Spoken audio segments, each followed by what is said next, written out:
why I didn't buy the 2022 Toyota Tundra that I test drove.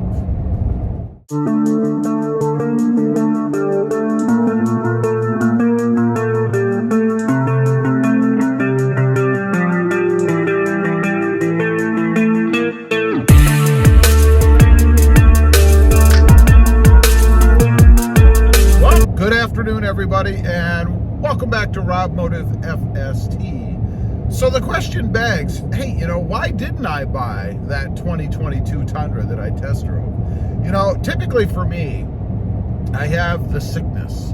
When I go into a dealership and I test drive a vehicle, generally I'm looking to buy. And unless there's something that I don't like about it or it just doesn't catch my attention enough, I usually can't resist. I usually walk out or drive out, in this case, with that truck. So I went to the Toyota dealership to test drive, take a look around the 2022 Toyota Tundra.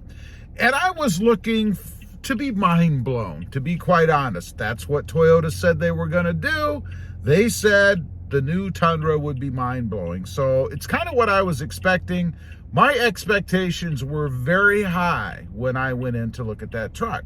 Now, I have to say, first of all, the Lunar Rock color in person, much better. It was pretty eye-catching. Sitting there in the glistening sun, it looked really good.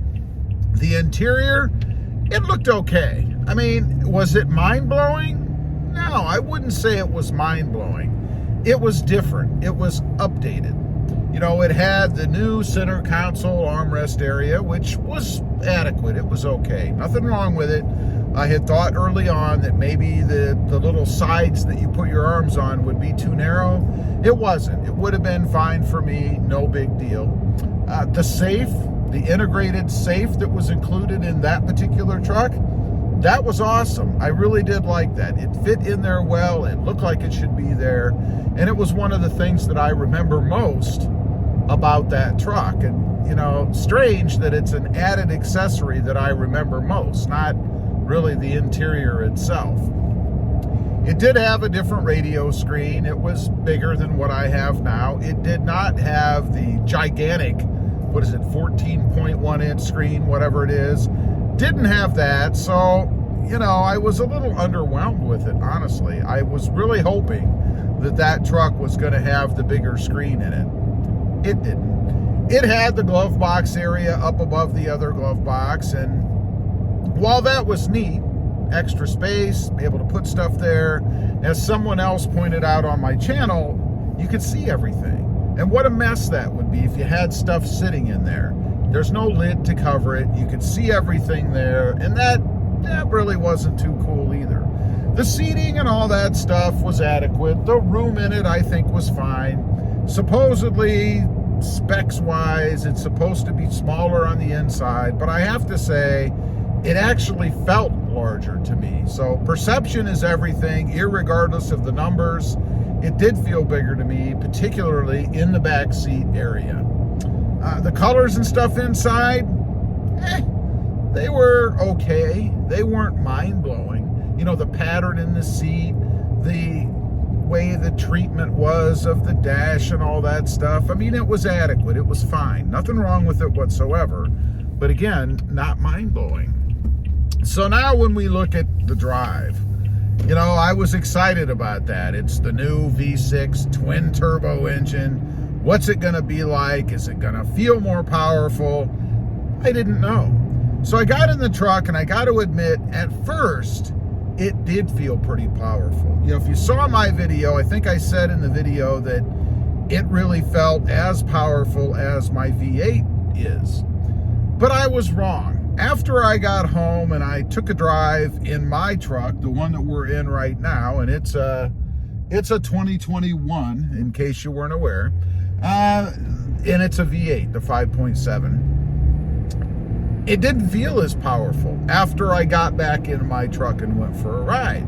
It felt more to me like the other smaller engine that you used to be able to get in the Tundra, and that was, I think it was the 4.6, still a V8, but a little bit smaller. It really reminded me of that. Now, the only real mind-blowing thing about the test drive, I think, was that little chirp of the tires, that peel out from a rolling drive, you know, hitting about 30 miles an hour or so, punching the pedal, and the tires spun. Now, that's something I have never experienced in my current Tundra. Someone had mentioned, well, maybe it was because of the lighter bed. It does have the composite bed in it.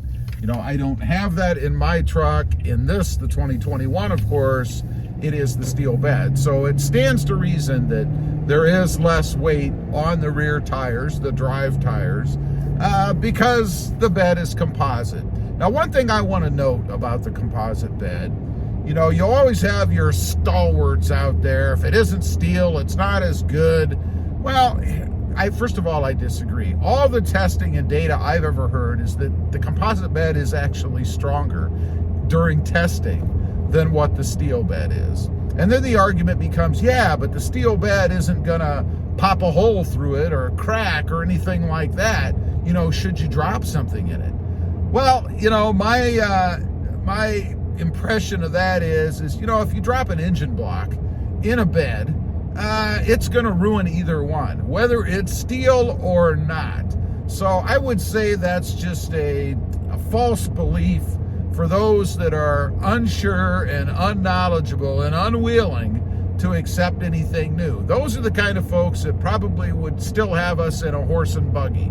That, you know, these newfangled engines that burn gas, they're not going to be as good as a horse and buggy. My horse is always ready to go. It's not, I mean, come on, man. So I don't buy that argument. I think the composite bed is just as good. I have it in my Tacoma and there's no issues with it.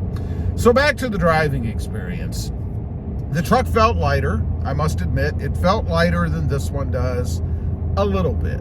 Not anything huge. It wasn't earth-shatteringly different, but it did feel lighter, and that's probably because of the bed, some other bits and pieces and things that Toyota did. But, you know, again, it wasn't mind-blowing for me. So, after considering all of that, and most of it, some of it, while I was actually doing the test drive, I thought, you know, there's just not enough here to warrant me trading in the 2021, which honestly I haven't even had that long, for the new 2022 Tundra. But the kicker, the real deal breaker for me, was the price. $65,000 for that truck, when it goes for, I think, 50, 55, something like that. So obviously there was a premium added on. Now, I am not faulting the dealership for doing that. It is a business. They are in it to make as much money as they can, and I think they should. That's the nature of business, right? And the way I look at it is, you know, hey, if I had a truck and two guys were talking to me about it, or gals, and one of them wanted to offer me $10,000 more than I was asking, wouldn't you take it? I would. I mean, it's craziness. But that doesn't mean I'm willing to pay for it. And I think that's the thing you have to decide. You know, you're not being forced to do anything. You're not being forced to buy that truck.